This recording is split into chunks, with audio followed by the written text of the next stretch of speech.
just hitting a few more buttons. We'll get there eventually. This window, none of this is going to be on the quiz later. Don't worry. This big fat window just popped up in front of a thing that I needed. There's about 52 clicks before we get to both YouTube and FaceSpace, and I just trouble myself with too many windows on the screen. How are you as we ease into Monday? We good? You feeling it? I love that. Good for you. It is Monday, March 9th. We are 90 days out from June 7th. Your DTD2 this week. You're calling your P's and your L's. You notice there's always a little bit of a double entendre with the initials. So it's either B and E, breaking and entering. A and W was the first one, which is a root beer. If you don't know, ask your grandparents. Yeah, we're calling our P's and our L's today. Your profit and loss. And whether you have a profit, you have a profit and loss, whether you're tracking your profit and loss. Everybody always says, do you have a P&L? And people are like, oh, I don't have a P&L. It doesn't mean that you don't have profit and loss. It just means you're not tracking your profit and loss. But that's a conversation for later in the month. We'll be doing that during the budget model. And that happens during the business planning clinic, which for Q1 is the final Thursday of this month. I want to say the 27th. I might be making that up. I could be making that up. Maybe it's the 26th. Last Thursday of the month, business planning clinic, beautiful downtown Meredith, I believe. We're doing that in Meredith. So that's coming up. So if you want to understand more about all those things, about tracking your economics, tracking your budget, making sure you understand your organizational model, and of course your favorite, your lead gen model, we'll be discussing all those things as we do during the business planning clinic. We do one every quarter. There'll be one right before the break. So we do one at the end of Q1. We do one at the end of Q2, which is the halftime business planning clinic. That'll be here in Portsmouth. We do that the Thursday before the 4th of July.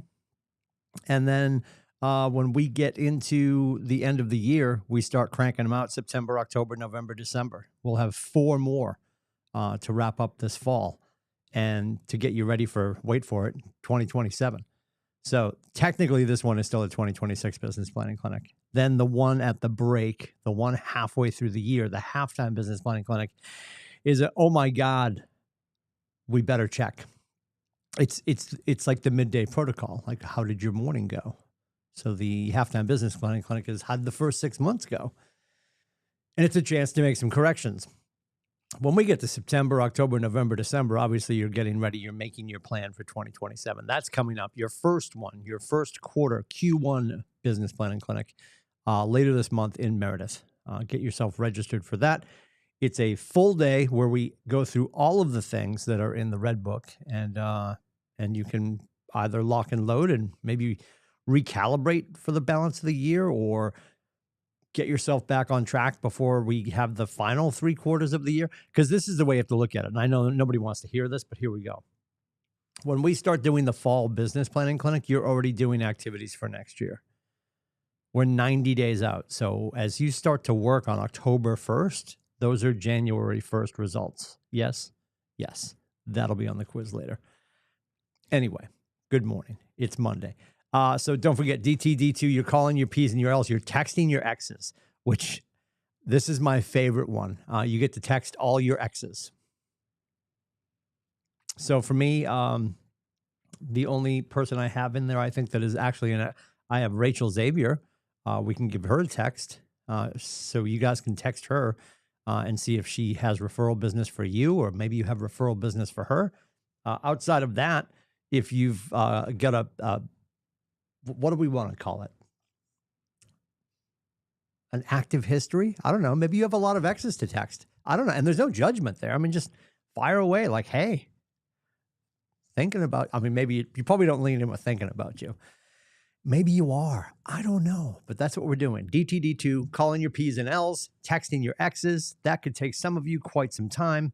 We're heading out of here. We're going into Fight Club. After the morning quick start, we're going to head into Fight Club. Fight Club runs from 9 to noon.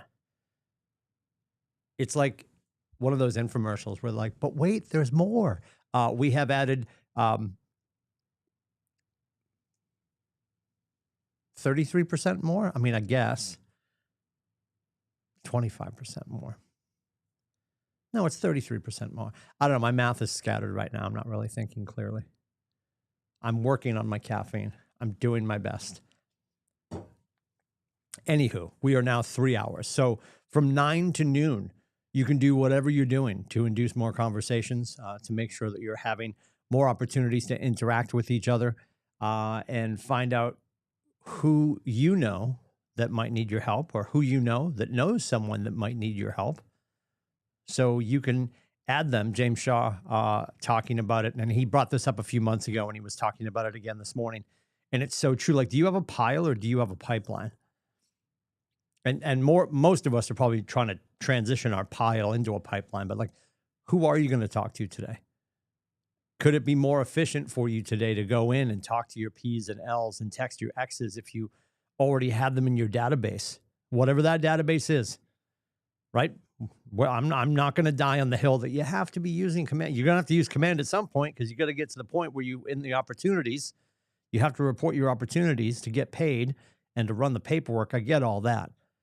But if you're using Brivity, Follow-Up Boss, like whatever you're using, is there a way that you can go into that system and make sure that people are taking a look at that system and they're understanding, okay, I can go in here, I can very quickly find all my P's, all my L's. And yes, you like alphabetical order, Tim. Okay.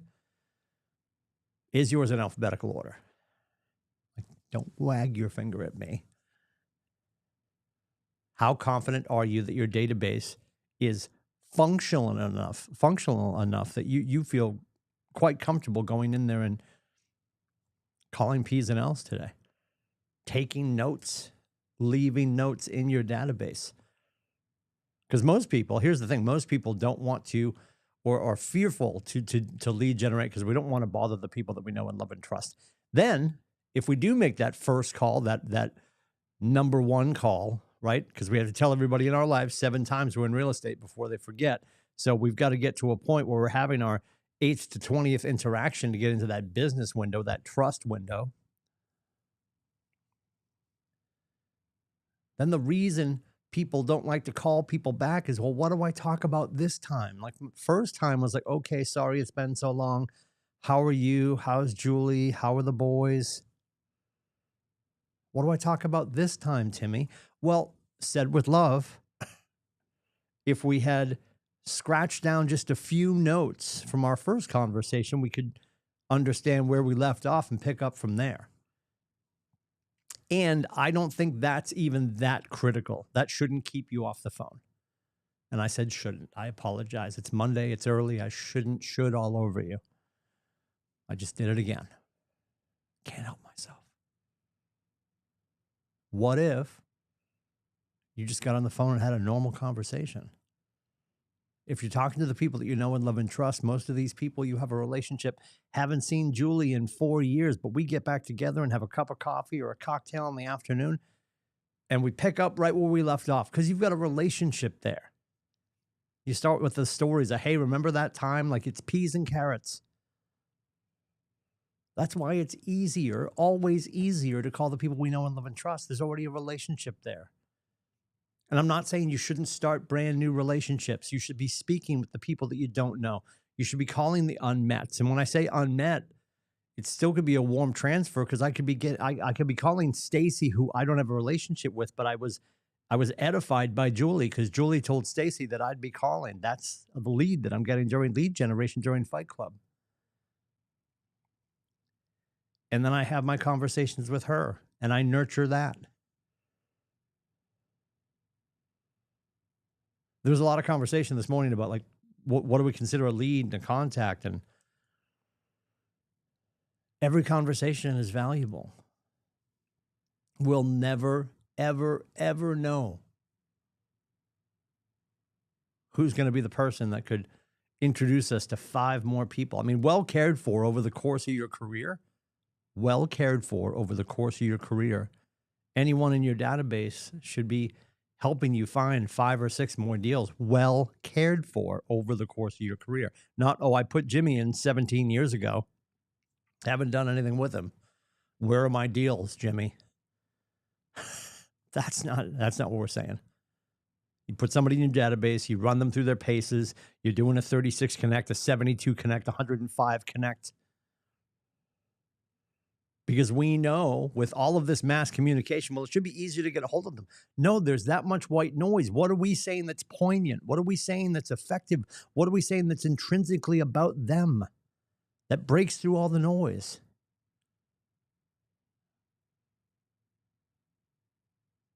Are you having a conversation with them? Are you having an interaction with them that speaks to them? It's not always going to be the phone. And I know 4,000% of real estate agents don't love picking up the phone. Well, then how are we going to do it?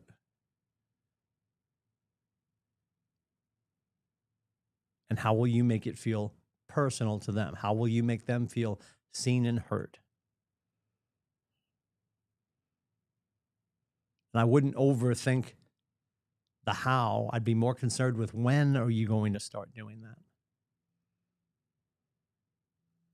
What are we waiting for?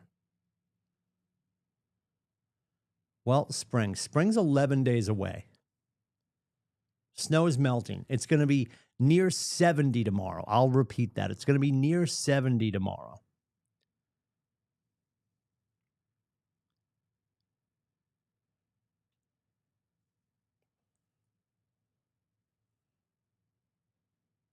And you're going to run into somebody this summer at a backyard barbecue, and they'll be like, oh, Timmy, how are you? God, you're still doing real estate.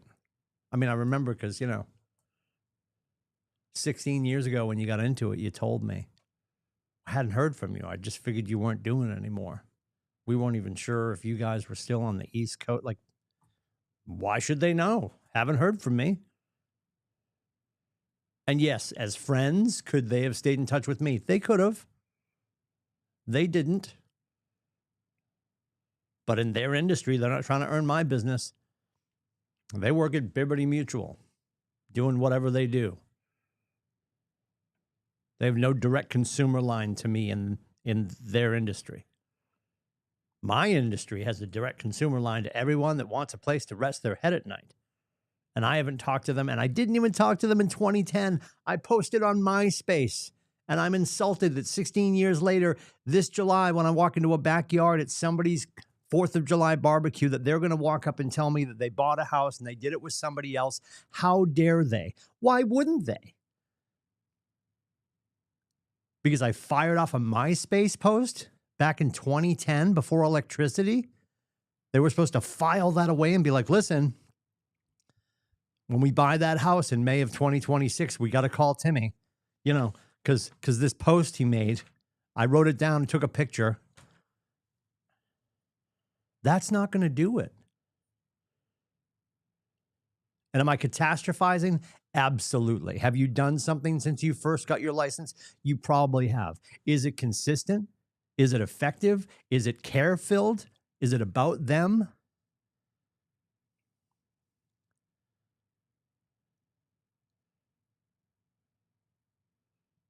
Or you just tossing up mortgage rates every 3 months? You're like, there, that'll do it. Now they know I'm in the industry. Do they? Or do they think you're a lender? Or did they even see it?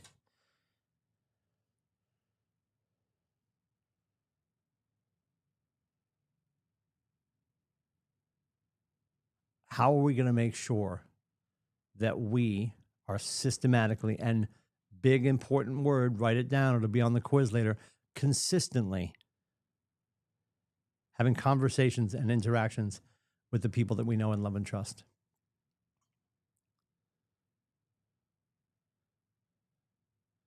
Because I know back in October, it was like, yep, I'm going to work on that this fall. And the fall hit.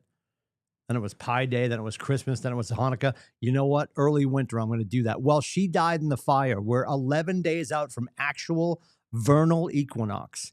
It's spring. And you're still getting ready to get ready.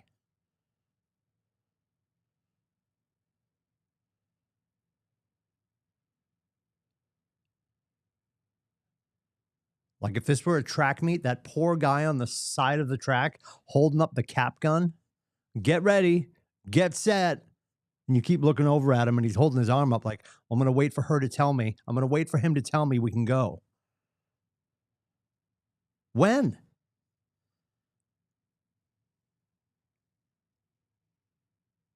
A bunch of you are jumping in tomorrow. A bunch of you start bold tomorrow. And starting tomorrow for the next 5 weeks, graduating on April 7th, the intensity gets turned up. The intentionality gets turned up. The consistency, God willing, will get turned up. And what I pray for you as your friend and your coach is that when we graduate on April 7th, you don't suddenly say, oh my God, thank God that's over. Thank God that's over.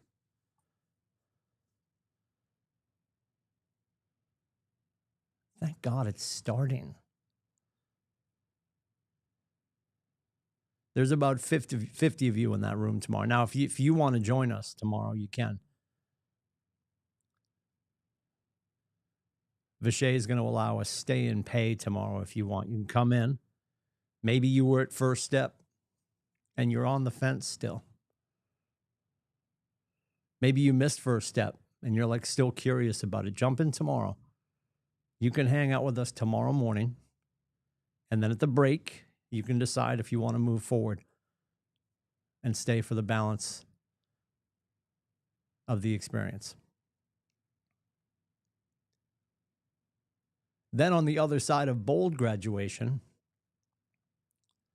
there's a bunch of you, of course, that are involved with Brittany Goodale and her pathway to success. It's a 0 to 60 group and then a 61 to 120 group. It's 120 days of stay locked, stay loaded, and build great habits.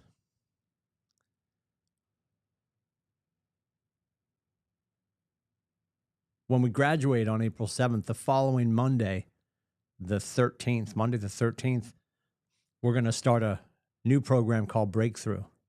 It's going to be perfectly timed for people that are coming out of the other side of bold, graduating bold. It's going to be a format with classes on Mondays and then lead gen the rest of the week. And that's coming on Monday the 13th. We're not leaving any gaps. But we don't have the time to drive to everyone's house and pick them up and throw them on the bus.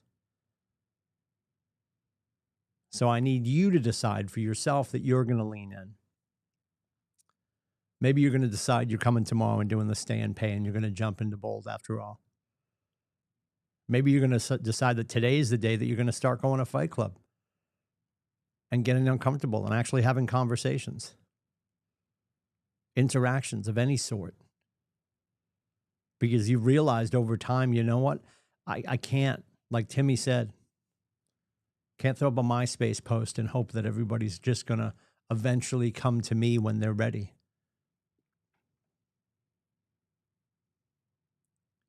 I mean, who in the hell do we think we are?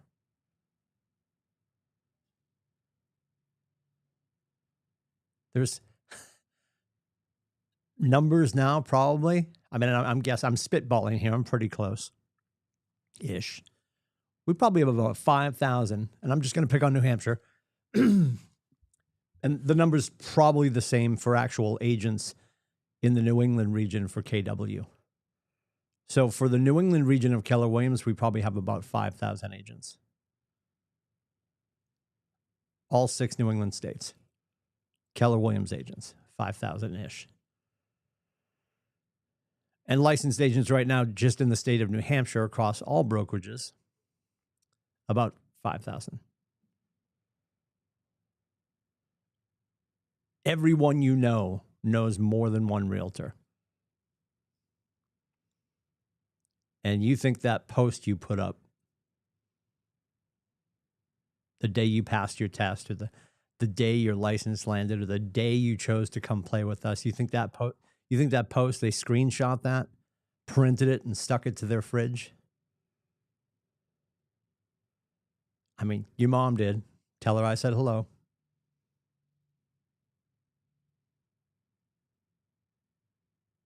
Nobody else did. And it's not because they don't care. Everyone has stuff going on.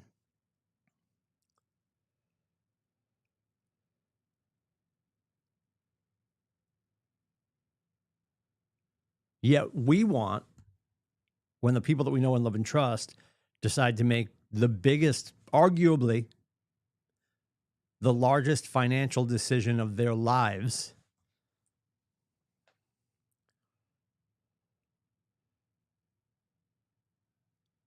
they're supposed to pull our name out of the hat.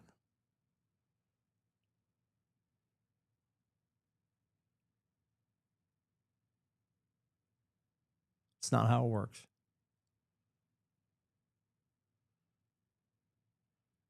What if we just approached it differently? What if you decided, I'm not actually going to treat lead generation as, hey, I'm calling to find out if you want to buy, sell, or invest. And you'll never hear me tell you to do that. That is the worst sourdough starter in America.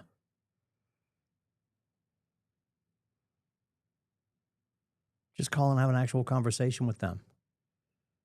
Mea culpa.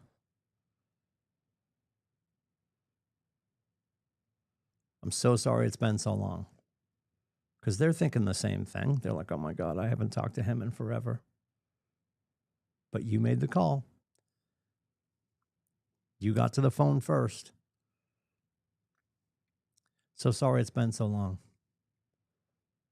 How are Janina and the boys? And then you reciprocate. And then you ask them, how's work? And maybe you don't even know where they are anymore. So you just have to say, how's work? And they might say, how's work too, because they forgot that you told them back in 1932 that you got your license. But if you're lucky enough that they do remember, hey, how's real estate? What a gift. Oh my God, I'm so glad you asked. I'm so excited for this year. I want to help 42 families. If you and John could keep me in mind anytime you hear somebody talk about real estate, please let them know that I would love to help. Who do you know that I should know? Who do you know that I can serve? Who do you know that we can help? And then see if they have someone for you. If not,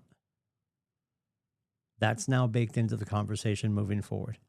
And when you consistently get a hold of them, if you're doing the DTD2, I'm going to call Julie back in the next 90 days, ask about Doug and the girls, ask about Liberty Mutual. She's going to ask me about Janina and the boys. She's going to ask me about real estate, and I get to say it again.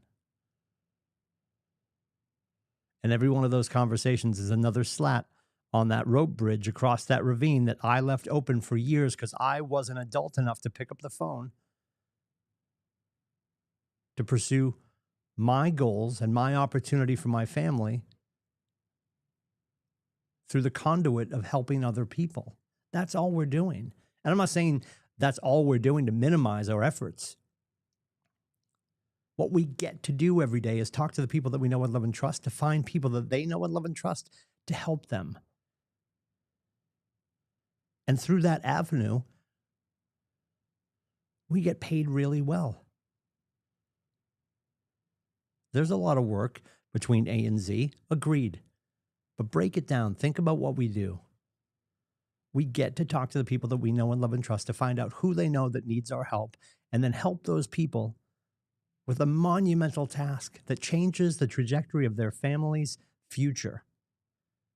And for that, we get paid, and there should be no guilt attached to how well we do. We are paid commensurate with the amount of people that we help.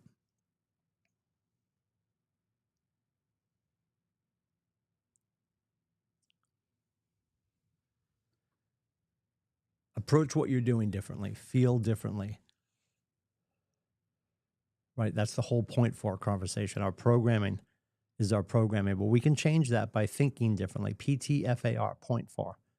When we think differently about what we're doing, we will feel differently about what we're doing. We'll change the actions that we take, and our actions being changed will garner us different results.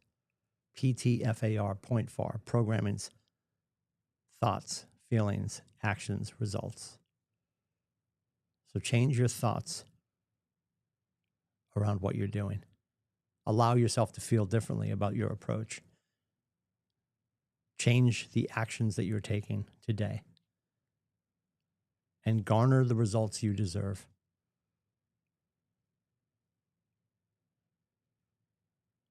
The future you're looking for is on the other side of the decision that you make when we get started today. How are you going to show up for you today? After Fight Club, we'll jump right into 12 o'clock, the midday protocol. We have the conversation about what are you doing for conversations and interactions? How many of those did you have? How many appointments did you set? How many agreements did you sign? At 1:30, you then have Asked the Brokers. The Jason Westcott will take you through that conversation. That's at 1:30 on Keller TV. Then on the Zooms, you can register for Tech Your Business to the Next Level. That's at 2:30 with our regional tech trainer, Maggie McDowell. And then at 3 o'clock, you've got the Tiffany Hampton with 25 and 26. The links for all that stuff right there in the morning news. That should be in your inbox right around 7:15. If I can help with anything, please let me know. It is 603-834-2856. You can also book my face at meetwithcoach.com. Have a fantastic day.